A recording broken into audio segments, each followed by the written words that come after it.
"No man shall ever find my tomb." That's what, according to rumors, Cleopatra once said. Rumor has it really wasn't about the gender. She wanted no living soul to disturb her, and I think she meant that no human would ever discover the location of her grave. But, surprisingly, it was indeed a woman who was closer than anyone before to finally discovering the Queen's resting place. Meet Kathleen Martinez Berry, a criminal lawyer turned archaeologist. She got so intrigued with Cleopatra's story that she packed her bags and went to Egypt with no official support and even no permission from the authorities. All she had was pure determination to find the Queen's tomb. Now, you could say Kathleen had always been ahead of the game. She skipped grades in school, mastered piano, chess, swimming, and martial arts, and grew up listening to top intellectuals debating in her home. And she even got her law degree at just 19, and archaeology was her side passion. She had never actually been to Egypt, never dug up a single artifact. But her fascination with Cleopatra went all the way back to an argument with her father in 1990. That day, she walked into his library looking for a copy of Antony and Cleopatra by Shakespeare. Her dad, Fausto Martinez, a professor and legal expert, casually called Cleopatra a seductress. Kathleen wasn't having it. She fired back, arguing that history had been totally unfair to Cleopatra. The Romans, she said, wanted to destroy her reputation, and for centuries, people had just believed their version of the story. The debate went on for hours, and in the end, her father admitted maybe he had judged Cleopatra too harshly. That conversation changed everything for Kathleen. From that day on, she read every ancient text she could find, especially Plutarch's account of Cleopatra and Mark Antony. The more she learned, the more convinced she became that Cleopatra wasn't just some queen who fell for the wrong guy. She was a genius, playing a dangerous political game to keep Egypt independent. And the more she read, the more she started thinking, what if everyone had been looking for Cleopatra's tomb in the wrong place? That thought stuck with her. When she was caring for her second child, she earned a master's in archaeology. Multitasking. That reignited an obsession that would take over her life, uncovering the truth about Cleopatra. Even though most experts believe that Cleopatra's tomb, along with the final resting place of 13 other Ptolemaic rulers, lies somewhere beneath modern-day Alexandria, Dr. Martinez has a different idea. She believes Cleopatra was buried at Taposiris Magna, an ancient temple dedicated to Osiris, the Egyptian deity of the afterlife. But she still needed an ancient foundation plate. These plates, about the size of a smartphone, were placed beneath important temple structures and often contained inscriptions explaining when and why the temple was built. If she could find a plate that confirmed the temple was dedicated to Isis, Cleopatra's patron deity, she'd have solid proof that this was the right place to look. Nothing could deter Martinez. She excavated the entire temple site, digging deeper than anyone before her. Her team found coins with Cleopatra's name and face stamped on them. It meant Cleopatra had a direct connection to this site. Then, they uncovered something even more interesting: a tunnel used to bring water to people, leading straight from the temple into the Mediterranean Sea. So, if parts of the temple had already sunken into the water, could Cleopatra's tomb be down there too? Martinez needed proof to convince Egyptian authorities to let her search underwater. And, against all odds, she found the missing foundation plate. On it, the pharaoh offered a large area of Nubia to deity Isis. That was it, the confirmation she needed. The temple was indeed dedicated to Isis, proving her theory wasn't just speculation. If one temple was on land, Martinez suspected the second temple, possibly Cleopatra's tomb, had collapsed into the sea. She needed help from experts in underwater archaeology, so she reached out to Robert Ballard, the guy who discovered the Titanic. With support from the Egyptian authorities, she and her team began exploring the waters off the coast of Alexandria. And what they found was mind-blowing. Underwater, they discovered massive stone structures, some standing 6 to 10 feet tall, right where the coastline would have been thousands of years ago. They also found basalt blocks, the same material used in the statues from the first temple. That meant one thing: those weren't just random rocks. They were the remains of a lost city, buried beneath the sea for centuries. Now, we can only wait and see whether Martinez and her team will be able to unravel one of the greatest mysteries of the past left by the outstanding woman that was Cleopatra. Here's some backstory. After her father, Ptolemy VII, passed away, Egypt's throne went to both Ptolemy VIII and Cleopatra, or so it seemed. Cleopatra, just 18 at the time, allegedly married her 10-year-old brother. Yeah, ancient royalty had some different customs, though there's no solid proof of that. But sibling love didn't last long. Young Ptolemy decided he wanted all the power for himself and tried to push Cleopatra out. Forced to flee the country, she didn't just sit around feeling sorry for herself. She raised an army, ready to march back and take what was hers. That's how, at 21, she was already in the Sinai Desert, leading an army and planning her return to the throne. Now, by that time, Cleopatra had already been locked in a powerful political, and not only political, alliance with Julius Caesar. In June 47 BC, she gave birth to a son, Ptolemy Caesar, better known as Caesarion, who, many believe, was Caesar's child. But that didn't stop her from playing by Egyptian royal rules.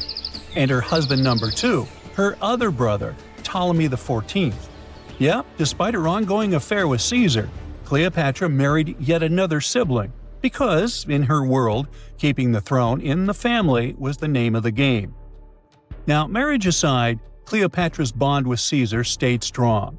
She even traveled to Rome with Ptolemy XIV for a state visit.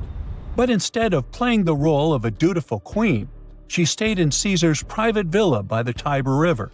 But after Julius Caesar lost his life in 44 BCE on the Ides of March, Cleopatra's political standing became shaky. To make matters worse, her brother-husband Ptolemy XIV passed away soon after, and some suspect Cleopatra had a hand in it, leaving her as the sole ruler of Egypt. Meanwhile, back in Rome, Mark Antony was rising to power as Caesar's presumed successor. Wanting to size up the Queen of Egypt, he summoned Cleopatra, and she did not disappoint. Sailing into town on a lavish barge, dressed as a deity, Cleopatra made quite an entrance. Antony was instantly mesmerized, so much so that he left his third wife back in Rome and followed Cleopatra to Alexandria, where their relationship turned into a full-blown royal affair. The two had 3 children together. Together, they waged war against Caesar's adopted son, Octavian, in a battle for control of the Roman Empire. The last time the queen was seen, she was in her mausoleum, dressed in full royal splendor, diadem on her head, lying on what Plutarch called a golden couch.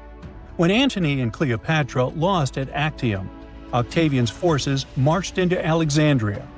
Cleopatra apparently knew the end was near, so she locked herself inside her mausoleum, surrounded by gold, silver, pearls, and priceless art. Those were the treasures she threatened to burn rather than let the Romans take them. Antony, meanwhile, wasn't going to let the Romans capture him alive. He wounded himself with his own sword, but before he passed away, he was carried to Cleopatra's side. She held him as he took his last breath in her arms.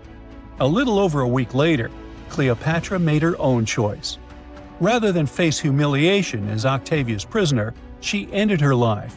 Legend says it was the bite of a deadly asp, though history isn't quite clear on that. At the time, Cleopatra was only 39. Sounds like a rather full life to me. Not many civilizations are as mysterious as ancient Egypt, a powerful empire that lasted over 3,000 years. It gave us pyramids that still stand and myths that still inspire. It's one of the most explored places on Earth, yet somehow, we still find exciting stuff. In Abydos, archaeologists just uncovered a 3,600-year-old royal tomb. It's huge! It has golden hieroglyphs of deities covering the entrance, but the pharaoh's name? It's not there. It's missing. Who was this ruler, and what new chapter could this open in Egypt's story? If there's one place in Egypt where the line between life and demise feels thinner, it's Abydos. To the ancient Egyptians, this was sacred ground. They believed it was the burial place of Osiris, the god who literally passed away had his remains separated and came back to life to rule the underworld. Because of that, Abydos became Egypt's spiritual gathering place. Pharaohs built amazing temples here, like the Temple of Seti, famous for its King's List, a wall that has the names of 76 pharaohs carved in it. Pilgrims came from across Egypt, leaving offerings and participating in Osiris festivals, where his demise and rebirth were ritually reenacted. It wasn't just symbolic worship, it was Egypt's version of Comic-Con. But instead of cosplaying superheroes, people reenacted gods coming back to life. Obviously, pharaohs competed to be buried as close to Osiris as possible. Abydos became part cemetery, part holy city, part afterlife insurance policy. Fast forward thousands of years, and we still uncover remarkable stuff around Abydos. That's the case with the recently discovered tomb. In early 2025, a joint team of researchers from the US and Egypt decided to dig beneath a rocky rise ominously called Anubis Mountain. You remember Anubis, the jackal-headed deity who guarded cemeteries. The uncovered royal burial was hidden 23 feet below the surface. Sadly, even though it eluded archaeologists for so long, robbers had already taken away with treasures ages ago.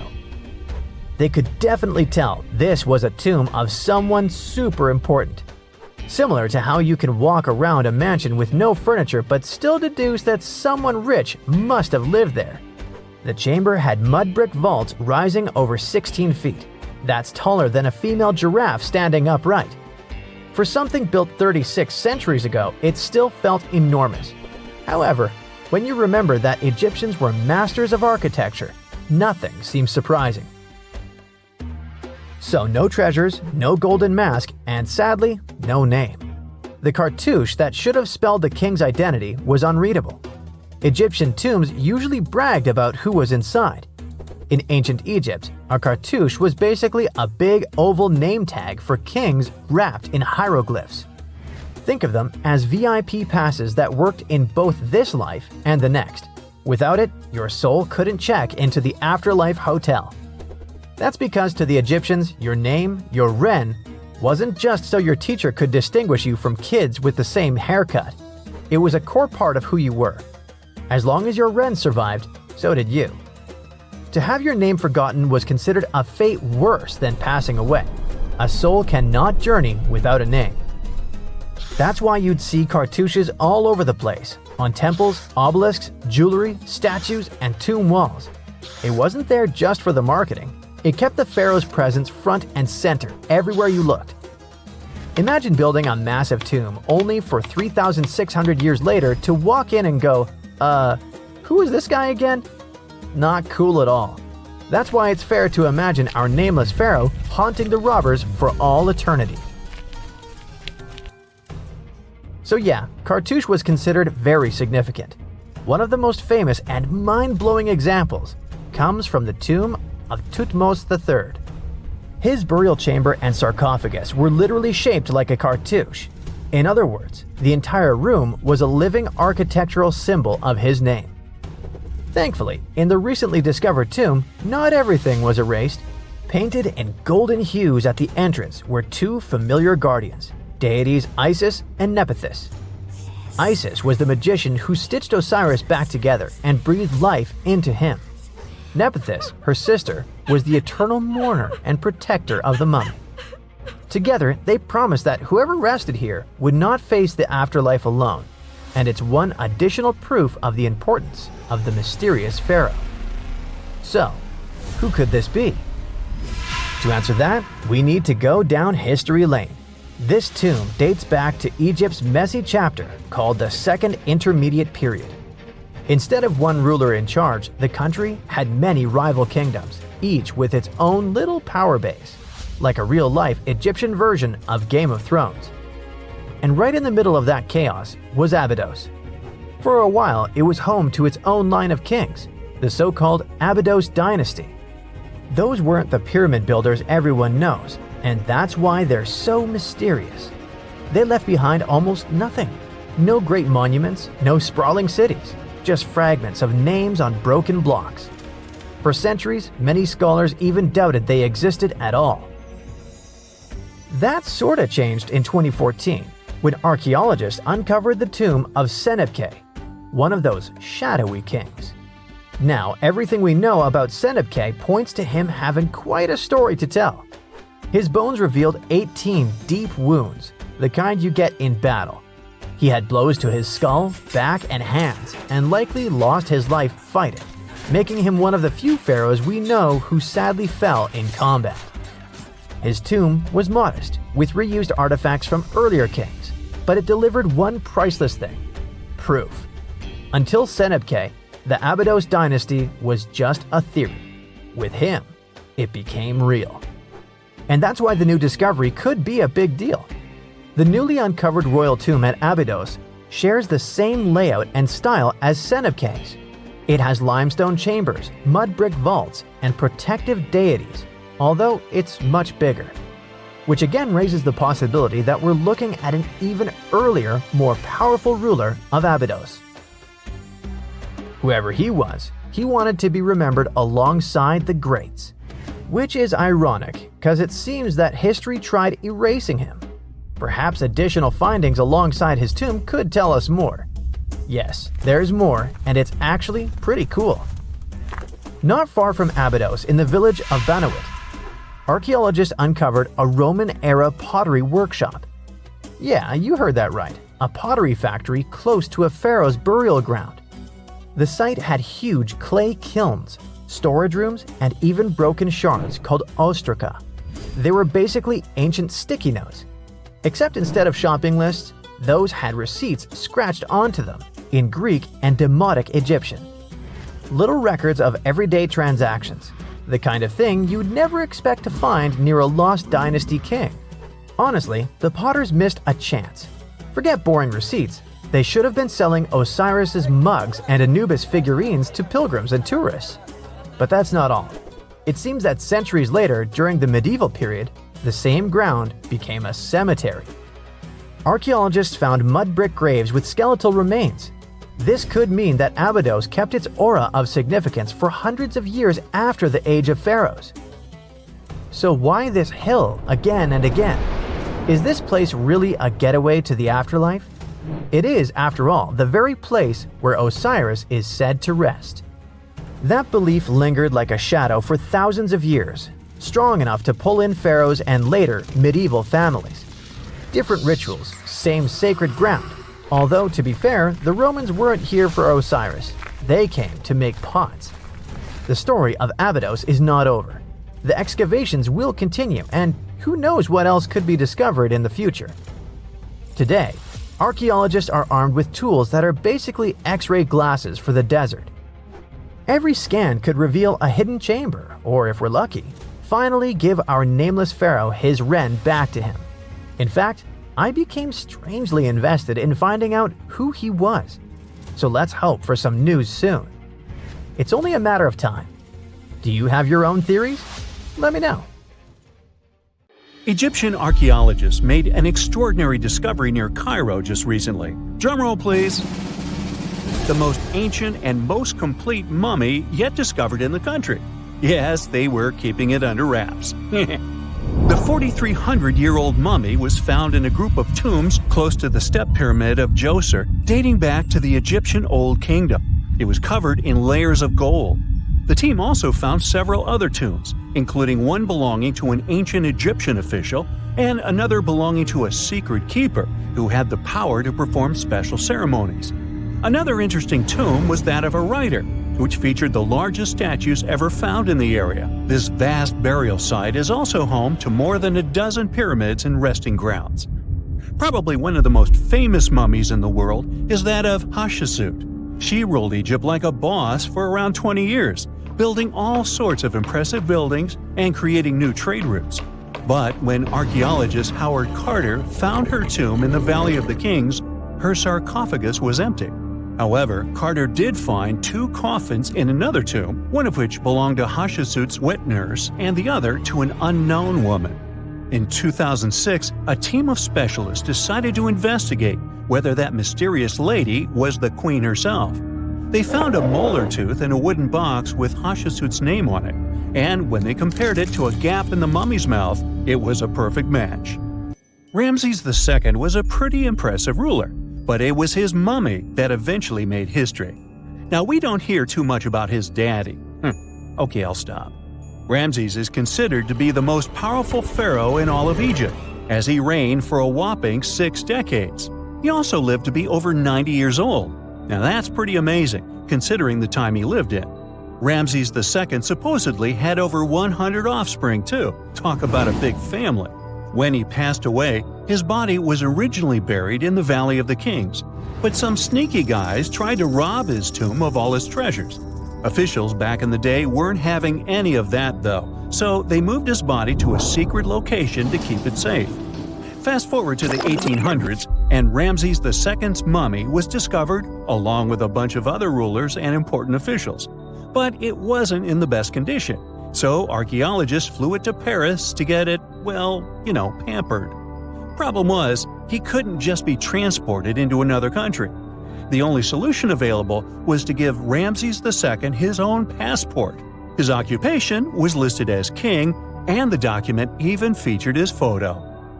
Most mummies aren't necessarily known for having the most hydrated skin. But that of an ancient woman, also known as Lady Di, proves otherwise. No, not that Lady Di.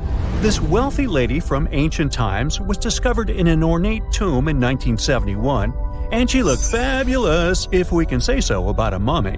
Thanks to the special conditions in her tomb, like the moisture in the environment and the lack of oxygen, her body was almost perfectly preserved. Her skin was soft, her hair was on point, and she was still flexible. The museum that now proudly displays her mummy also shows a ton of fancy items that were buried with her, like dinnerware and musical instruments. Archaeologists investigated the mummy further and discovered that she passed away from a heart attack at around 50 years old. Even though it hasn't been around for over 2,000 years, Lady Di is still making history. The mummy of Otzi the Iceman was discovered in the Alps in 1991. Austrian authorities initially thought he was a modern mountaineer because he was so well preserved. Turns out, he was actually from the Copper Age. He was found in a mountain pass over 10,000 feet above sea level. Through studying his mummy, we've learned so much about life in Copper Age Europe. For example, we know that he was a native of Central Europe and enjoyed eating meat. He also suffered from arthritis, narrowing arteries, and intestinal problems. But he likely used acupuncture and medicinal herbs to treat these conditions. And apparently, he was pretty handy with tools. He sharpened them just days before his untimely demise. Who knows if he was expecting trouble or just getting ready for some routine work. Now, King Tut and his story is most likely the one that made all mummies famous. This pharaoh passed away at the young age of 19, more than 3,000 years ago. But his mummy is still one of the most well-known in the world. When his tomb was opened in 1922, people went wild because it was still intact, unlike many other royal tombs. It had some seriously blinged-out coffins, including one made of solid gold. Not only did Tut's tomb give us a glimpse into ancient Egyptian history, but his mummy also taught us a lot about the time he lived in. DNA analysis helped identify his parents and revealed that the pharaoh had a rare bone disorder that might have made walking a bit tough. Now, Ginger is most likely one of the coolest mummies you'll ever hear about. He's like a time traveler from 5,000 years ago who's still looking fly with his golden hair and perfectly preserved nails. Ginger was discovered in Egypt and is believed to be the earliest known mummified body. Before people even knew about mummification, they used to place bodies in shallow graves in the hot, dry sand. And since the sand absorbed all the water, bacteria couldn't reproduce and the body was preserved naturally. Now, scientists are not sure if Ginger's preservation was intentional or not, but since he was buried with some pottery vessels, it's likely that whoever buried him knew some serious preservation techniques. If you want to meet Ginger in person, he's currently chilling at the British Museum. One Dutch art collector bought a statue from Asia and ended up finding a weird discovery. The statue contained a mummy hidden inside. Unfortunately, the body was too fragile to move, so they had to leave it there.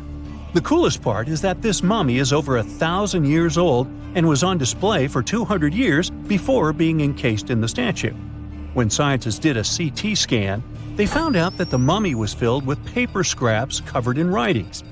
Experts think he might have done this thing called self-mummification, which is a pretty intense process involving a special diet and tea that makes your body less prone to bacteria. Only a few people could handle this ritual, and those who managed to do that were seriously respected. No other Egyptian queen has baffled scientists and historians like the stunning Nefertiti. Based on her statues, she was known for her slender neck, wide eyes, and high cheekbones. Her name translates to "the beautiful woman has come." Talk about living up to your name, huh? Even though she wasn't a pharaoh herself, Nefertiti still managed to leave a lasting impression. Written records suggest that, as a wife and queen, she held an incredibly influential role. Because of her power, she was indeed admired, but she also managed to make quite a lot of enemies throughout her life. She was also related to King Tut, but not biologically. Rather, she was his stepmother. So far, locals have yet to identify her mummy, but that may soon change.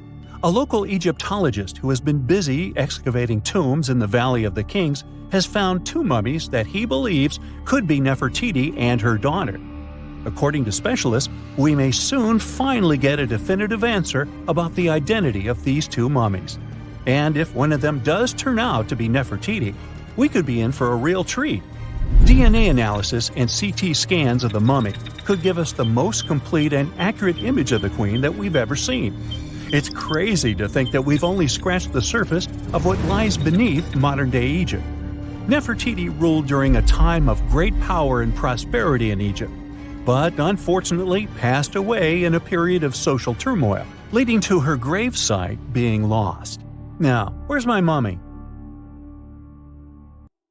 Let's face it, most ancient tombs have been looted at least once.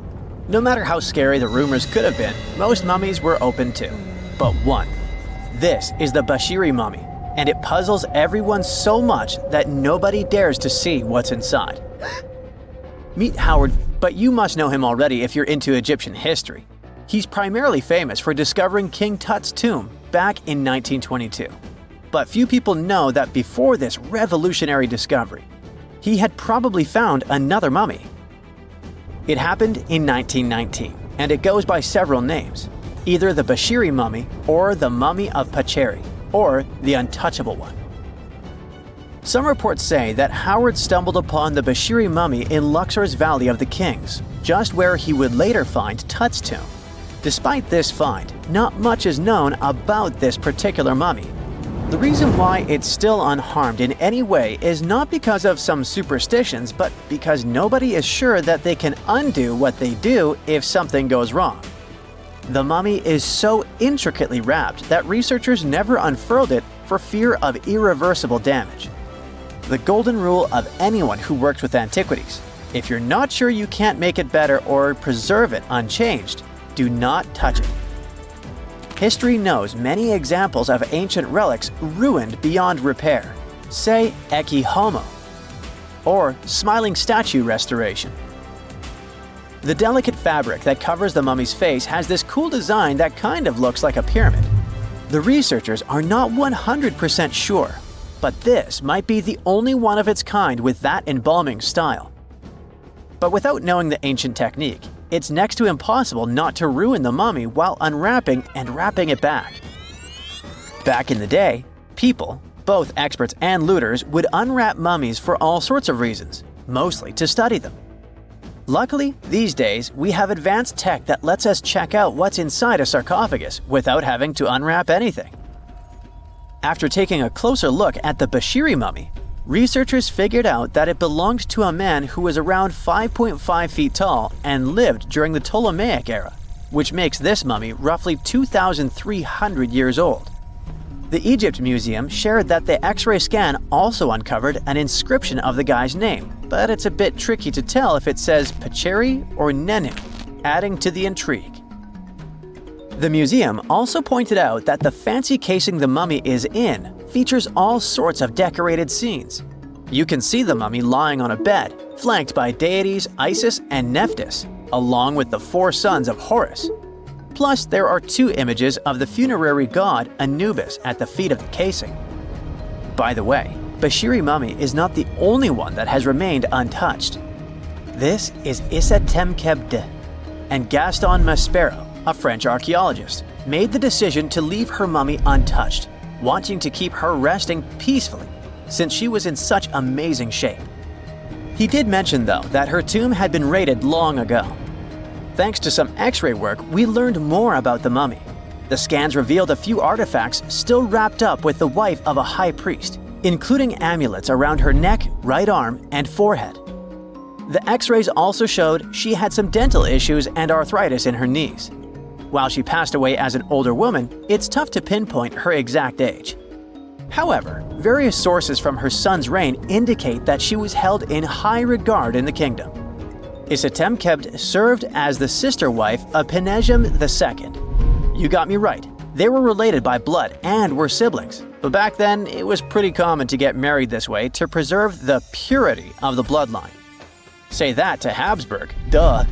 Their chase for purity only led to inbreeding and the notorious Habsburg's jaw. Right, I guess we should not judge ancient Egyptian rules and morals, but what we can say for sure is that both Bashiri and Isetemkebde were incredibly lucky to stay untouched. The odds were not in King Tut's favor, though. The researchers' work hit him hard. The tomb itself was discovered in 1922, but it wasn't until 1925 that the nested coffins were opened during an excavation. The outer coffin, held together with silver pins, opened up to show another coffin shaped like a mummy, decorated with colorful glass and flower garlands. There were worries about the king's mummy because it had been exposed to moisture. The middle coffin was pretty heavy and didn't have any handles, so they had to be super careful taking it out. Inside the innermost coffin, which was solid gold and wrapped in a red cloth, they found the royal mummy, and this all went down on October 28, 1925. Tutankhamun's mummy, measuring about 6.07 feet, fit snugly into the innermost coffin, which was 6.17 feet long. You can already tell there was a problem, right? Imagine how hard it is to extract something as fragile as an ancient dried-up mummy, especially when there's not much room for maneuver. Plus, the mummy looked sus. It was pitch black. Howard Carter, the lead archaeologist of the expedition, estimated that around 2 buckets worth of oils had been poured over the mummy. But care had been taken to avoid the mask and feet. It was made to preserve him better. The body was positioned at a slight angle in the coffin, and there was a noticeable difference in the amount of dark oils on the right and left sides, indicating that the coffin might have tilted while being lowered into the sarcophagus. This oil created moisture inside the coffins, and over time, it reacted chemically, which Carter described as a sort of slow, spontaneous combustion, leading to the carbonization of the linen wrappings. Unfortunately, the combination of heat and moisture took a toll on the mummy's trappings as well. The crook and flail fell apart, the resin scarab cracked, and the threads holding the hands and mummy's bands started to decay, making everything quite fragile. Plus, the oils hardened over the years, effectively gluing the mummy and mask to the coffin's bottom. To try and separate the mummy from the inner and middle coffins, they were placed in the sun for several hours, reaching temperatures of 149 degrees Fahrenheit. Despite this effort, the mummy remained stuck, so the initial examination had to be done right where it was. The first part of Tutankhamun's mummy the researchers checked out was his lower legs and feet, meaning they started the examination from the bottom up. As they peeled back the bandages, they uncovered the first of many treasures wrapped up with the king. They took their time to carefully document and photograph everything they found. The inner layers of bandages were in pretty bad shape, mostly turning to dust, making it tough to figure out how everything was originally wrapped. Still, the overall methods matched what was seen in other nobles' mummies from that time. Lots of folded linen pads were used to shape the torso and thighs. The outer and inner bandages were made from fine linen, while the middle layers were coarser. They had some intricate bandaging around the shoulders and chest with a similar style around the groin.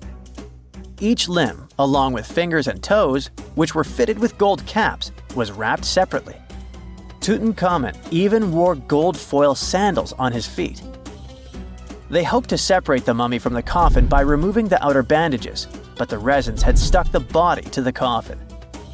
So, the researchers ended up chiseling it out. To do this, they had to cut the torso in half at the hips and disarticulate the arms to continue unwrapping. Each part was treated with hot paraffin wax for stability, and later the hands and feet were reattached with resin. Finally, they used hot knives to detach the head from the mask. To check the teeth, it was decided to make an incision around the jaw and neck, which was later fixed with resin. So technically, the scientists did all they could to preserve the mummy, but still, in a way, it ended up being damaged beyond repair. What do you think? Should they have left it in the coffin? Or did they do the right thing? Let us know in the comments. In November 1922, a boy walked through the desert mountains of Egypt and discovered some ancient steps carved into the rock. Subsequently, this find became one of the world's largest and most significant archaeological discoveries. This step was part of Tutankhamun's untouched tomb. Archaeologists found about 5,000 ancient objects, including jewelry, fabrics, painted vases, and funeral masks. You've probably seen one of them. It has become one of the most recognizable attributes of ancient Egypt. More than 100 years have passed since then, and now humanity has finally become close to another large-scale discovery, the tomb of Cleopatra. This queen was the last active ruler of the Ptolemaic Kingdom of Egypt, who sat on the throne from 51 to 30 BCE. There are many ancient records about Cleopatra, her reign, and her unusual personality, but until now, no one has discovered the secrets about her passing away in the burial place. So, one archaeologist, Dr. Kathleen Martinez, has been studying ancient records and temples around Alexandria for decades, and concluded that the tomb of the queen should be located under the ancient city of Taposiris Magna, founded in 280 BCE. It was a big city on the northern coast of Egypt, where tens of thousands of people were engaged in trade and industry, and it seems that Dr. Martinez's guesses turned out to be correct. She and a group of archaeologists have discovered a secret underground tunnel near Alexandria, with a length of about 0.8 miles. It was cut into the rock under Taposiris Magna's temple.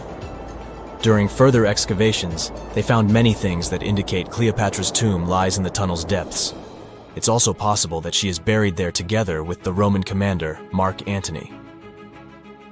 According to ancient records, Cleopatra and Mark Antony loved each other and together opposed the Roman Senate, which declared Antony a traitor. The fact that natural disasters have occurred on the territory of Taposiris Magna for thousands of years can complicate the excavations.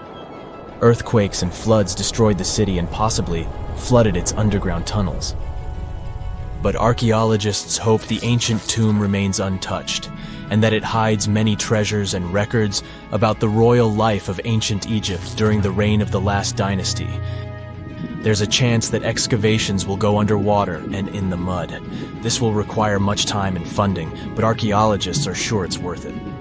Anyway, it's too early to say that Cleopatra is really buried there, but scientists have found many things in the tunnel that confirm this, including clay pots, dozens of coins with the image of Cleopatra and Alexander the Great, as well as a bust with the image of the Egyptian queen. Cleopatra is still one of the most popular personalities in Egypt, on an equal footing with Ramesses III and Tutankhamun. She inspired many films, paintings, and books, but what made her so popular? She became famous for her inconsistency. She was a beautiful, intelligent ruler who pulled Egypt out of the crisis and made it a prosperous power. Medieval Arabic texts say she knew chemistry, mathematics, and philosophy, and may have written several scientific books. She knew several languages and had excellent diplomatic skills. At the same time, there are many legends that she was a femme fatale who drove many men crazy. However, there's no evidence that her beauty was incomparable. The image of a stunning model was created by Hollywood, when it made several films where famous actresses performed the role of Cleopatra.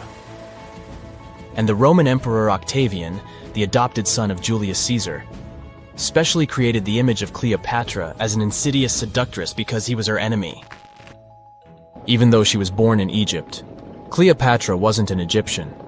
Her ancestors were Greeks, among whom was one of the generals of Alexander the Great. However, the people of Egypt loved her. She learned the language and was very sensitive to the traditions of this country. She knew the history, mentality, and customs of ancient Egypt well. She raised the level of its economy and strengthened its status as a world power. Much of this was made possible thanks to her cunning and impressiveness. She loved theatrical performances and lavish celebrations. She knew how to surprise people and put on a show. But behind the exterior image of a luxury lover was an intelligent and calculating ruler. Ancient Egypt was a rich, luxurious country, and Cleopatra did everything to increase its wealth and strengthen its position in the international arena. For example, she was once in conflict with her brother Ptolemy XIII. The queen knew that she wouldn't be able to resist him, so she decided to attract Julius Caesar to their side. The Roman emperor arrived in Alexandria, where Cleopatra wanted to meet him, but Ptolemy knew about her plans and was about to prevent her from coming to Caesar. Then, instead of a rich and noisy arrival, Cleopatra decided to make her visit inconspicuous. She wrapped herself in a carpet or linen bag the emperor's servants carried into Caesar's private chambers. Cleopatra emerged from the carpet and impressed the Roman emperor with her beauty and determination. As a result, they fell in love with each other and became close allies. After some time, she impressed another influential Roman for diplomatic purposes. She arrived to meet Mark Antony on a golden barge with purple sails and silver oars. Cleopatra was dressed in the image of Aphrodite and sat under a magnificent canopy. Her servants dressed like cupids and were blowing her fan and burning incense. But Cleopatra created such a show for a reason. She knew that Antony revered Greek mythology and considered himself the embodiment of Dionysus. As a result, he was so impressed with this woman that he ended up marrying her. Cleopatra defended her crown, strengthened her alliance with Rome, and bore Antony 3 children. In Egypt, they threw big parties and enjoyed wealth with power. However, the relationship of a high-ranking official with the Egyptian queen caused a scandal in Rome. Octavian was Antony's primary opponent in the struggle for power, so he exploited the situation to darken the competitor's reputation. He used propaganda to make Cleopatra an insidious seductress in the eyes of Roman citizens. He accused Antony of succumbing to her charms. The Roman Senate supported Octavian and declared Cleopatra an enemy. In 33 BCE, this conflict reached a high point when Antony's navy clashed with Octavian's fleet. The latter won and forced his enemy to flee to Egypt with Cleopatra. According to some records, they took refuge near Alexandria. Pursued by the Romans, they hid in one of Cleopatra's palaces and met their end. Some legends say that Cleopatra was an expert in poisons. She provoked a venomous snake, a viper or an Egyptian cobra, to bite her. Also, according to another legend, she pricked herself with a poisonous needle. There's a theory that Cleopatra always carried an ampule with poison inside her hairbrush. And when she was cornered, she soaked the needle with this poison and pricked herself. None of this can be said for sure. Scientists are still trying to find out the truth. Perhaps when they reach Cleopatra's tomb, the world will get more answers about her tragic fate. She is considered the last ruler of Egypt. After her passing, Octavian plundered her palaces and temples and returned to Rome, where he became the main emperor. He successfully ruled the country and expanded its borders. His reign ended when he turned 75. World history would have looked different if Cleopatra and Mark Antony hadn't lost that naval battle. By the way, did you know that more time has passed between Cleopatra's reign and Neil Armstrong's flight to the moon than between the reign of the Egyptian queen and the construction of the Great Pyramid of Giza? Armstrong took a step on the Earth satellite in 1969, 38 years after the birth of Cleopatra. And the construction of the pyramid took place in 2560 BCE. Imagine how long the history of ancient Egypt is. Cleopatra is closer to us in time than to the pyramids. Miles and miles of yellow sand, treeless mountain ridges, and scorching hot sun over your head. And suddenly, something you'd never expect to come across in a barren desert. A small group of overexcited people. They're as happy as you would be if you'd won a lottery. They've just found an ancient tomb, once flooded with its walls in bad shape. But the stuff they discovered inside proves that this is the burial site of one of Egypt's most mysterious pharaohs. Historians have been hunting for his tomb for years, but no one expected it to hide ancient treasures. Fast forward.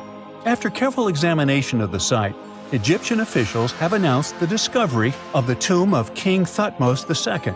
It's the last missing tomb from Egypt's 18th dynasty. And this is also the first royal tomb found since King Tutankhamun's was discovered in 1922, in more than 100 years. A team of Egyptian and British archaeologists found the tomb in the Theban Mountains area, west of Luxor, near the famous Valley of the Kings. Before this, the site was only known as Tomb C4, but during their excavation, the team found clear evidence proving it belonged to King Thutmose II. Archaeologists actually found the entrance and main tunnel leading to the tomb in 2022. But at first, they thought it belonged to a queen because it was near the graves of Thutmose III's wives. It was also close to Queen Hatshepsut's tomb. Originally, it was prepared for her when she was just a royal wife. But everything changed when she became pharaoh. But we'll talk about this twist of fate a little later. But soon they realized that their discovery was much more significant. They found alabaster jars with Thutmose II's name and the words "deceased king" written on them. That's when they realized that the tomb was actually his final resting place. Sadly, Thutmose II's tomb has seen better days. According to the head of Egypt's antiquities sector and the leader of the Egyptian excavation team, the tomb suffered major damage from ancient floods not long after the pharaoh's death. Water swept through the burial chamber, likely destroying or displacing many of the original artifacts. Much of what had been once inside the tomb was moved elsewhere in an attempt to salvage it. The researchers found out that the tomb had a basic design, with an entrance, a sloping main corridor, and a burial chamber. The corridor was coated in white plaster and rose about 4.5 feet above the floor of the burial chamber. A large staircase and a very large descending corridor of the tomb indicated its grandeur. It took the team a long time to navigate through, though, as the tomb was blocked by flood debris and collapsed ceilings. Only after crawling through a 32-foot passageway with a small 16-inch gap at the top, the worst nightmare for those of us with claustrophobia, were they able to reach the burial chamber. There, they were in for another surprise. They cleared the debris, expecting to find the crushed remains of a burial beneath. But the tomb turned out to be completely empty, and it was not due to robbery. It had been deliberately emptied. The researchers soon realized that the tomb had been flooded since it had been built underneath a waterfall. It happened just a few years after the king's burial, so the contents of the tomb were moved to another location. That's why there was a second corridor in the tomb. It was most likely made to help remove King Thutmose II's body from his flooded tomb. Despite the damage, the excavation team made some really exciting discoveries. They found traces of mortar decorated with blue inscriptions, yellow stars, and fragments from the Book of Amduat, one of the most significant funerary texts in ancient Egypt. The book was meant to guide the deceased through the underworld, ensuring a safe journey to the afterlife. Now, how about we sneak a peek at ancient Egypt's 18th dynasty? It was all about conquering lands, expanding the empire, and building jaw-dropping monuments. Some of the biggest names from that era, Thutmose I and Thutmose III, both legendary warrior kings who left their mark in history. Thutmose I was a fierce fighter who led major military campaigns, pushing Egypt's border further south than ever before, all the way to the fourth cataract of the Nile. His victories gave Egypt access to new trade routes, stronger political ties, and more wealth. His conquests were so significant that they were recorded in the tombs of his top officials. Thutmose III, sometimes called Thutmose the Great, took things even further. He was not only an incredible military strategist, but also the commander of Pharaoh Hatshepsut's armies before becoming king himself. He led between 17 and 20 military campaigns, winning every single one and expanding Egypt's empire to its peak. He even created the world's first navy. Thutmose III is often remembered as Egypt's greatest warrior pharaoh. And sandwiched between these two powerhouses was Thutmose II, a pharaoh who doesn't get nearly as much attention. Hey, the middle child, right? His reign lasted only about 5 years before he passed away at around age 30 in 1479 BCE. He is kind of a mystery. No one really knows what he accomplished. For the longest time, even the location of his burial site was totally unknown. His body was actually found in the 19th century. It was just lying around in the mortuary temple of Deir el-Bahari, in a secret chamber where priests used to hide royal mummies centuries after their original tombs were looted by grave robbers. In other words, Thutmose II's body must have been moved from his original resting place at some point in history to protect it. During his lifetime, Thutmose II made at least one major impact on Egyptian history. He married his half-sister Hatshepsut. That might not sound like a big deal, but it helped her become Egypt's greatest female pharaoh after he passed. The catch? She kept her stepson, Thutmose III, off the throne for decades. When he finally took power, he erased her name from history out of spite. And still, Hatshepsut is one of Egypt's greatest pharaohs, no matter if you're talking about a man or a woman. She brought a lot of wealth and art to Egypt. She led a big trading trip to a place called Punt, where she brought back things like gold, ebony, and incense. She also made sure her name lasted by building amazing structures that we can still see today. At Karnak, she added huge obelisks. One of them is still standing tall. She also was the one to build the Temple of Deir el-Bahari with its countless columns. She was buried there. Interestingly, Hatshepsut was often shown in art as a man with muscles and a beard, like how pharaohs were usually depicted. But she made sure there was always something in the artwork that reminded people she was a woman, like calling herself Daughter of Re or His Majesty herself. When she passed away in 1458 BCE, Egypt wouldn't have a female ruler as powerful as her until Cleopatra, about 1400 years later. According to Egypt's Supreme Council of Antiquities Secretary General, isn't that a mouthful? Hatshepsut's name actually appears in Thutmose II's tomb, meaning she might have even handled his burial.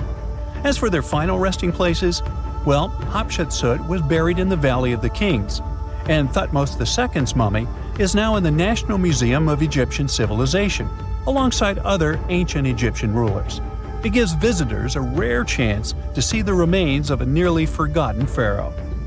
Now, experts consider the discovery of his tomb to be one of the most significant in recent years. The artifacts found there add important details to our understanding of the history of the region and Thutmose II's rule. And even though the tomb's design is fairly simple and follows the same architectural style preferred by later Egyptian rulers, its historical importance is undeniable. In any case, the mission isn't over yet. Archaeologists are now focusing on solving another mystery. Where did the rest of the tomb's contents end up? The team is determined to continue their search. Who knows what other secrets they will uncover that have remained hidden beneath the sands for thousands of years. Scientists have discovered a never-before-seen pyramid immersed in the sands of Judea. After a little digging, they discovered that it held treasures that had been untouched for over 2 millennia and historical secrets that we can only now access. At the Zohar Fortress site, 2,600 feet above the Dead Sea, archaeologists were searching for manuscripts that would provide new information about the history of the site. The excavation was originally part of a long-standing campaign launched by the authorities. Its goal was to protect the sites from looting and unauthorized excavations. What they didn't expect was to find a pyramid-shaped structure built on top of a hill, made of hand-cut stones, each weighing hundreds of pounds. At first, the experts thought it was just a tomb, but they soon noticed the shape of the original walls and understood that the mound was a construction. They immediately realized that someone had dug into the top of the structure, probably looters who had spotted something valuable there. Luckily, most of the structure was still buried in sand, so the most valuable finds were hidden from sight. In the first week of excavation, volunteers found fragments of papyrus, bronze vases, and even ancient furniture, which were exceptionally well preserved. The desert climate had been a great ally in preserving those artifacts over the millennia. With little humidity in the air, mold cannot form, so organic materials such as wood and fibers are protected from cracking and deformation. Hypotheses suggested that the pyramid had been built during the First Temple period. However, new discoveries have shown that it's more recent, from the Hellenistic period.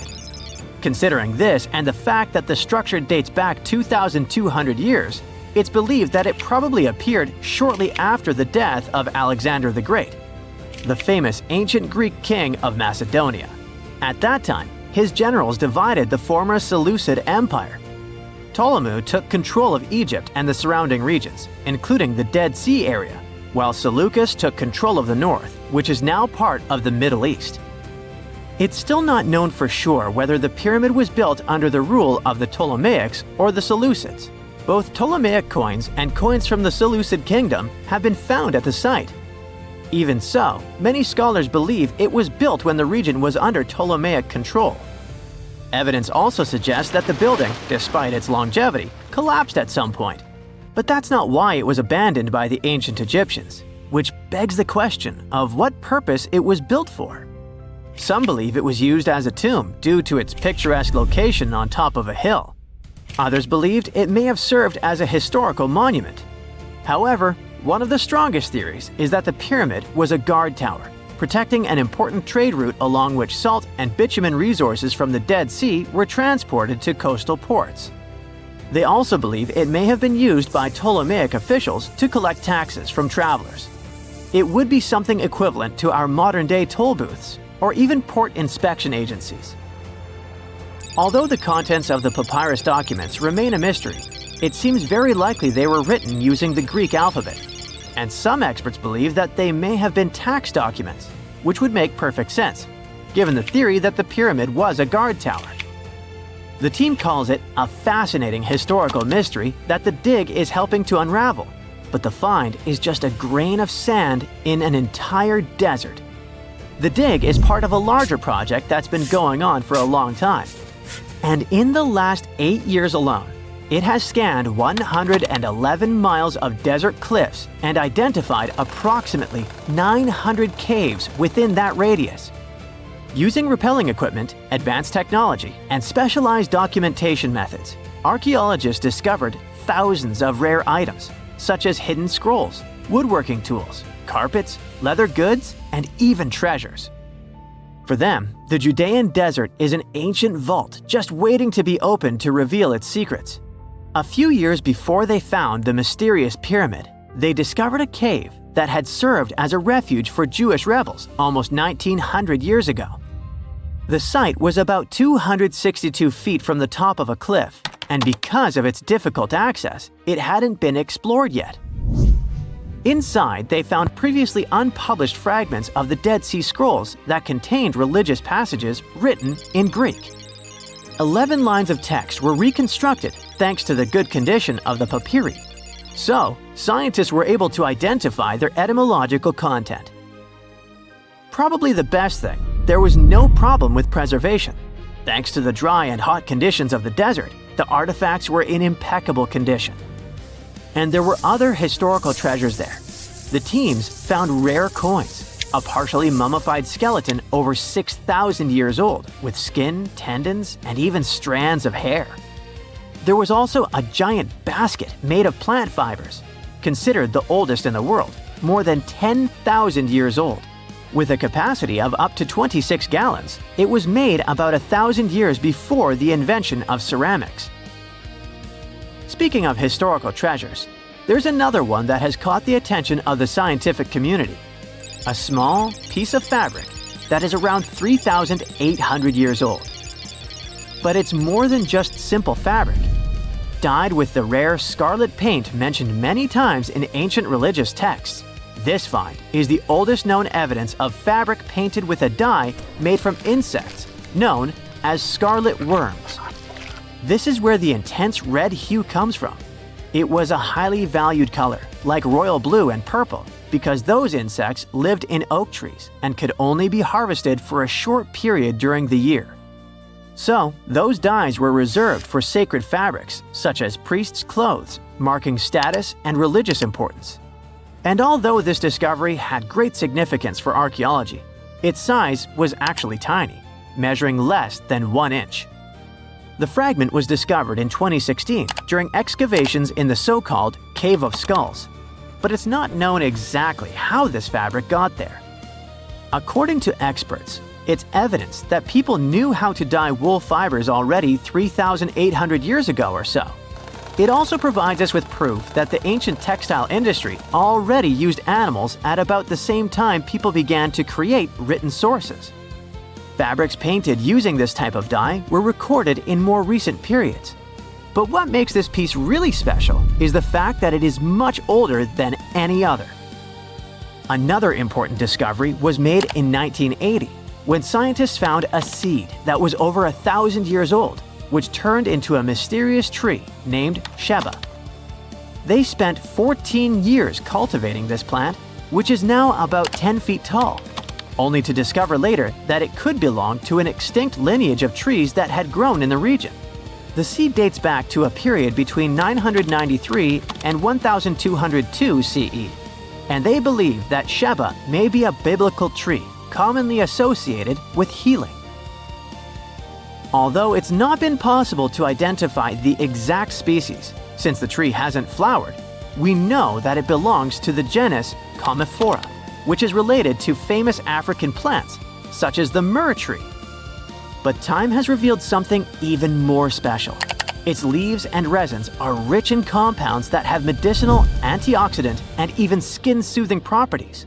This means that the tree may represent a forgotten lineage whose resin had medicinal value and was mentioned in ancient texts.